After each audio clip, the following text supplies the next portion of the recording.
Hello दोस्तों, VS online कक्षा में एक बार फिर से आपका स्वागत है। हमारा जो एस्टेट के प्रीवियस पेपर की सीरीज चल रही है उसमें तीसरी क्लास है।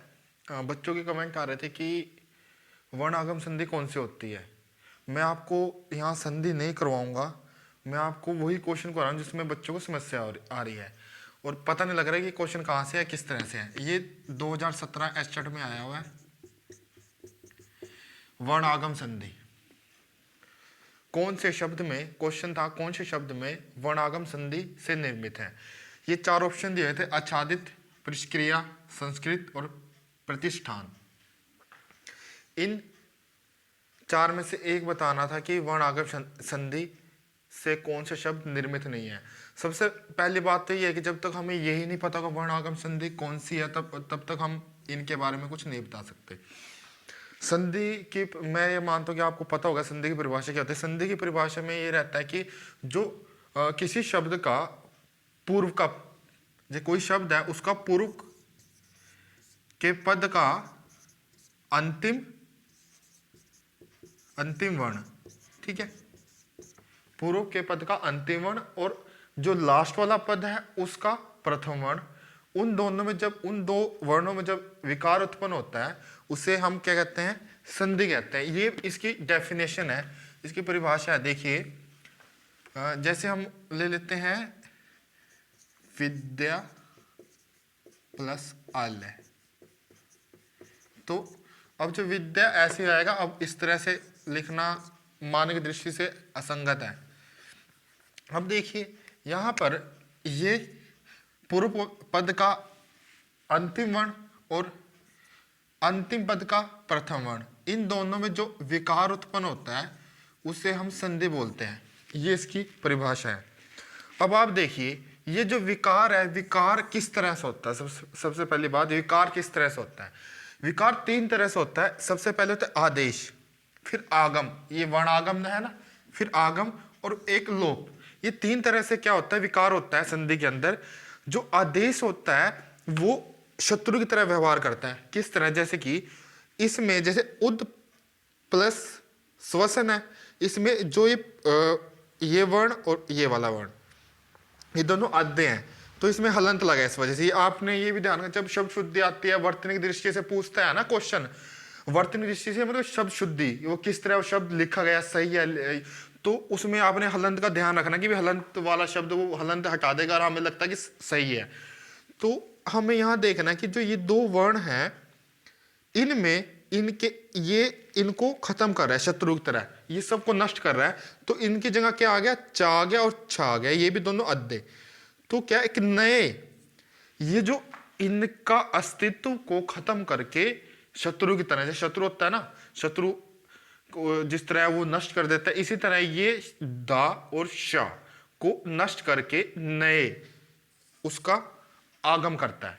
ठीक है, ये विकार कर दिया इसने, इसमें विकार कर दिया। तो इस आदेश होता है शत्रु की तरह व्यवहार करता है। और लोप होता है, जैसे लोप, इसमें क्या होता है कि इसमें जैसे पक्षीण है, ये भी आपने देखा ना, पक्षी राज में पूछ लेते हैं कौन सा संधि है, संधि विच्छेद पूछ लेते हैं कि पक्षी, जो पक्षी राज है उसमें कौन सी संधि है या संधि विच्छेद। तो संधि विच्छेद का पक्षीण होगा। हम पक्षी, उसमें ऑप्शन ये भी रहेगा ना, पक्षी प्लस राज, पक्षी प्लस राज, इस तरह से, और पक्षिण, तो पक्षिण इसका जो रहेगा, इसमें पक्षिण रहेगा और इसमें जो ना का लोप हो गया, इसमें ये वाला जो अद्धा ना है इसका लोप हो जाता है, तो इसलिए इसे लोप संधि, ये लोप, ये विकार इस तरह से है, आदेश में इस तरह से है। अब हम अपने जो एस्टेट में क्वेश्चन आया है वो है आगम से। ये आगम संधि होती है। आगम संधि एक किस्म से व्यंजन संधि होती है। ठीक है, अगर ये नहीं पूछता तो आपका सीधा व्यंजन संधि रहता है कि ये व्यंजन संधि का उदाहरण है। अगर उन्होंने जरा डीप में पूछ लिया तो उसमें क्या रहेगा, देखिए आगम में क्या होता है, जो दो वर्ण है उसमें नया वर्ण जुड़ जाता है। जैसे कि ये था, जैसे इनमें क्या हो रहा है, इन दोनों को नष्ट कर रहा है, इसमें लोप हो रहा है। इसमें क्या है कि इन जैसे ये दो है, ये अपना अस्तित्व बनाए रखेंगे, इसमें कोई नया वर्ण आ जाएगा, जैसे चा आ गया, छा आ गया। तो आपने याद रखना है कि जो संधि है उसमें सिर्फ तीन ही प्रकार से आगम होते हैं। वो कौन कौन से हैं, एक तो चागम होता है, एक होता है शागम होता है मूर्धन्य, एक दंत्य सा आगम होता है। ये तीन ही तरह के आगम होते हैं और इतना आसान क्वेश्चन है कि आप देखो कि बिल्कुल आसान क्वेश्चन है ये। देखिए चागम, शागम और सागम, इन्हीं तीन तरह से संधि में क्या होता है, आगम होता है और कोई इसके वो नहीं है। अब देखिए जो आगम है उसमें चागम, सागम और सैगम, इसमें क्या नियम है। मैं इसमें आपकी इसकी परिभाषाएं नहीं बता रहा, सीधा आपको इसका नियम बता रहा हूं, उससे आपको ध्यान रखना है।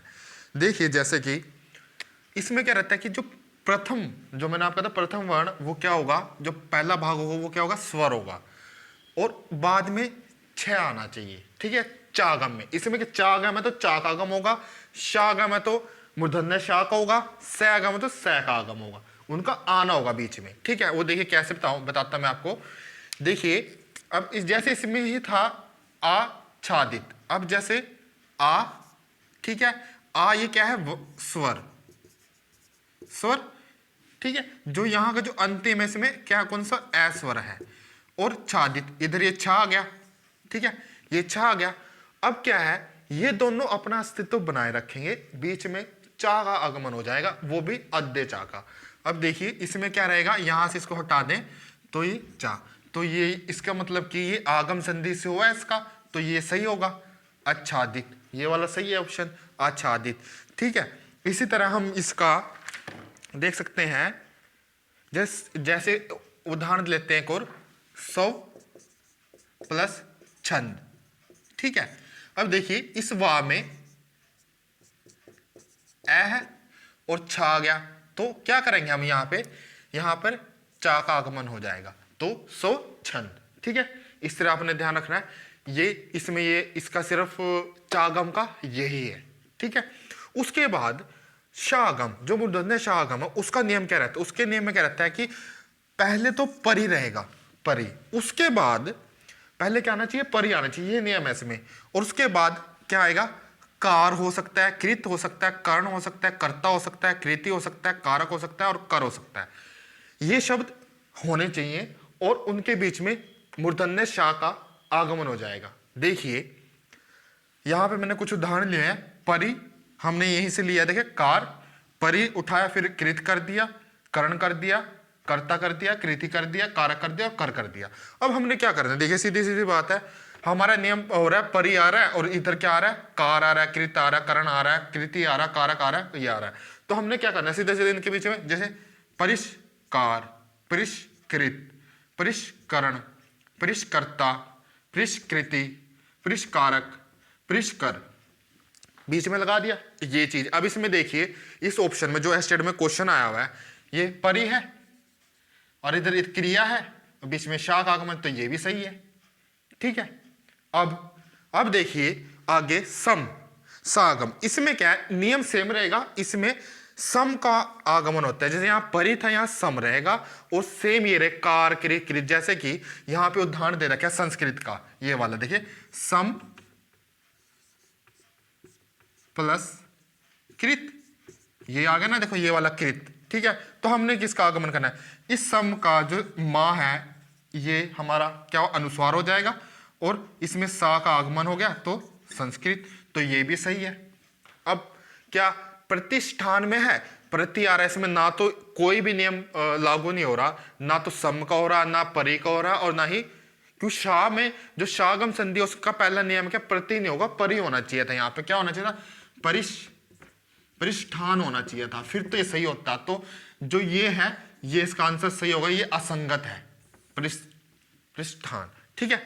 तो इस तरह मैंने आपको ये संधि का प्रकरण बताया, इसमें तीन ही तरह के चागम, सागम और शागम ये रहते हैं। और क्या है, अगर आप वीडियो को शेयर करोगे तो मैं और वीडियो बनाऊंगा जिसमें कि जो आपको समस्या आ रही है हिंदी व्याकरण वाले पोर्शन में, मैं जो संधि तो बहुत सारी है और भी बहुत ज़्यादा, लोप संधि, आदेश वाली, क्योंकि इस और तो आप बुक्स में मिल जाएंगी, तो इसमें समस्या हो रही थी तो इसलिए मैंने ये करवाया। तो वीडियो को प्लीज़ ज़्यादा से ज़्यादा शेयर कीजिए। और जो बच्चा हिंदी साहित्य है जो एस्टेड में आना है, अगर एनसीईआरटी के चाहता है कि वीडियो बनाओ, क्योंकि पिछली बार एनसीईआरटी में कम से कम 10 से 15 क्वेश्चन आए हैं, अगर चाहता है तो कमेंट करें, तभी मैं उसको बनाऊंगा। धन्यवाद।